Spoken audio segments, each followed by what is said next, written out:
other shows we have for you to enjoy at myclassicradio.net. The Avengers was most certainly not a household name in South Africa prior to the radio series. With no national television service until 1976, the mechanism simply was not present in the country to show television programs to mass audiences. While many other countries reveled in the filmed adventures of John Steed and Company, South Africa was not equipped to join in the fun. The series took Britain by storm and made a major impression in the American markets, being that greatest of rarities, a British series given a network transmission slot. However, as a film series, rather than a videotaped one, The Avengers was able to gain a modicum of exposure in South Africa through film rentals. Come and listen at myclassicradio.net.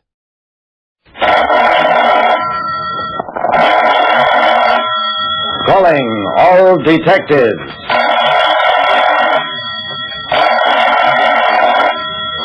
There generally isn't much doubt about who's dead and who's alive. But I was once asked to prove that a dead man who claimed to be alive was really dead. That is the situation on this page from my casebook. The casebook of Jerry Browning, private detective.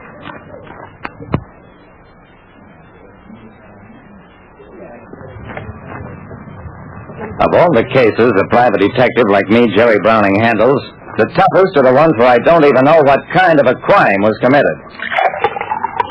John Cooley, head of the investigations department for Consolidated Insurance, gave me the benevolent stare of a hungry tiger as he swallowed his pills.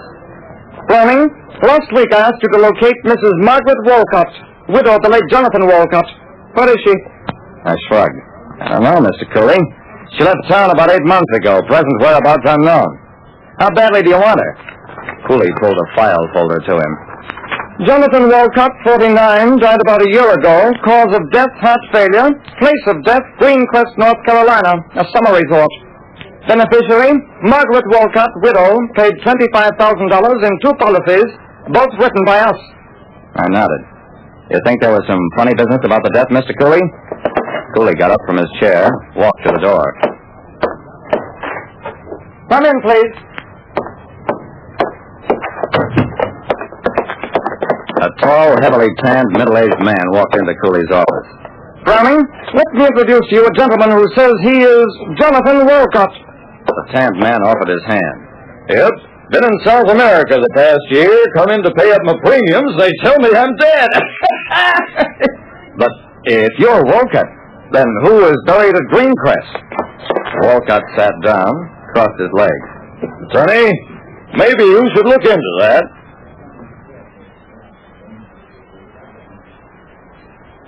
After an insurance company paid a $25,000 policy, a man showed up to pay his premium and claimed he was the person who had been declared dead.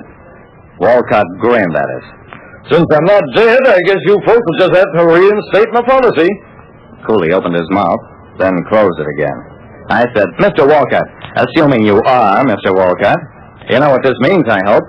Your wife is criminally liable for having accepted payment on the policy, and may possibly even face a murder charge. Walcott's smile didn't waver. My wife is an impulsive woman. Maybe this will teach her a lesson. He got up. If you want me, gentlemen, I'm at the Carlton Hotel.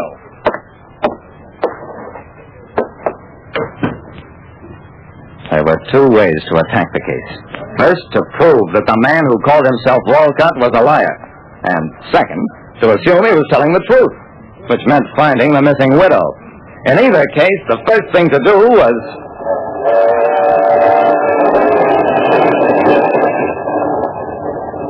I stood alongside the district attorney, the police chief, and a reporter in the little cemetery at Greencrest, North Carolina, and watched as a group of workmen opened the grave of Jonathan Walcott. A couple of minutes later, depending on what we saw, I was prepared to follow up one of my 2 possibilities, that the real Walcott was either dead or alive. I wasn't prepared for a third possibility, that the coffin would be empty. It was empty.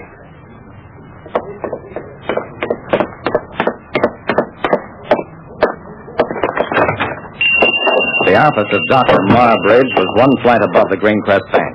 The doctor was a pleasant-faced young man, crisp and professional-looking. You say I signed the death certificate for Jonathan Walcott? Well, you must be mistaken, Mr. Browning. This is a photostat of the death certificate, Doctor. Isn't that your signature? No, I'm sorry to say it is not. That is my father's signature. He died 3 months ago.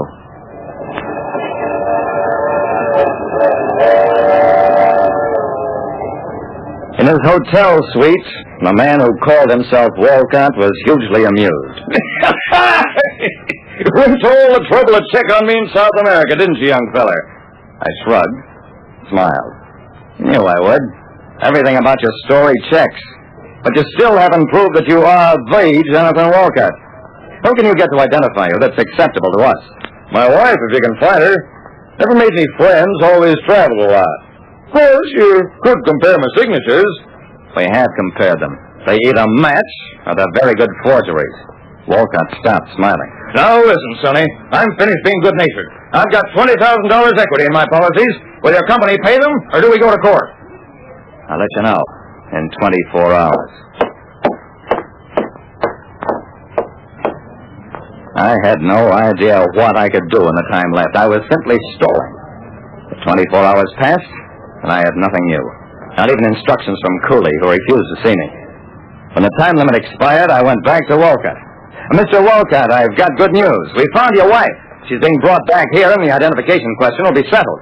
I don't believe it. You're trying to gain time. I'm filing suit next Monday. Well, I had been stalling. I didn't have the faintest idea where to find Margaret Walcott. But now I had more than an idea. I was practically positive. Urgent, you checked. Margaret Walcott, deceased within past 6 months. Report soonest. Jerry Browning, collect. I sent my telegrams late Friday. By Saturday, I had my answer from Oklahoma. Margaret Walcott died and buried in Tulsa March this year, coronary. Now I knew why Walcott didn't believe I could produce the widow. Because he knew that she was dead. But if he was really who he claimed to be, why had he kept from us his knowledge of Mrs. Walcott's death?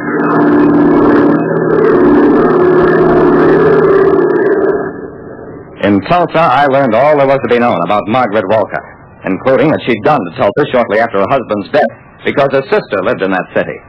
Her sister was also her heir and had inherited Margaret's estate. I had a talk with the sister. Then we confronted the man who claimed to be Jonathan Walcott with the dead woman's sister in John Cooley's office. It was quite a meeting, especially since the sister told the imposter that she had been the bridesmaid at the wedding of Margaret and Jonathan Walcott. This time, John Cooley didn't shut his mouth. You will sign this confession immediately, stating that you impersonated Jonathan Walcott in order to defraud this insurance company. You will further tell us where you hid Walcott's body. Under those circumstances, we may be somewhat lenient. Yeah, he confessed. What else could he do when confronted with his supposed wife's sister? He admitted that his name was really Joseph Hazel, that he'd met Margaret Walcott shortly after Jonathan's death, and realized that the circumstances were ideal for an insurance fraud. Knowing that Mrs. Walcott would not long survive, Hazel carefully established an identity for himself as Walcott, then waited for Margaret to die. The only thing he had to fear was that we'd learn about her death, and through that knowledge find some member of her family who could brand him as a fraud. Well, we didn't prosecute him, because the only charge we could have proved was desecrating a grave when he moved the real Jonathan Walcott's body. You see, Margaret Walcott's sister couldn't have branded him an imposter in court. She was the only living relative of the deceased couple, and she had never met the real Jonathan Walcott. But that was a small fact the imposter didn't know. Like I said, it sometimes doesn't make any difference whether you can prove a criminal's guilt or not, just so he thinks you can.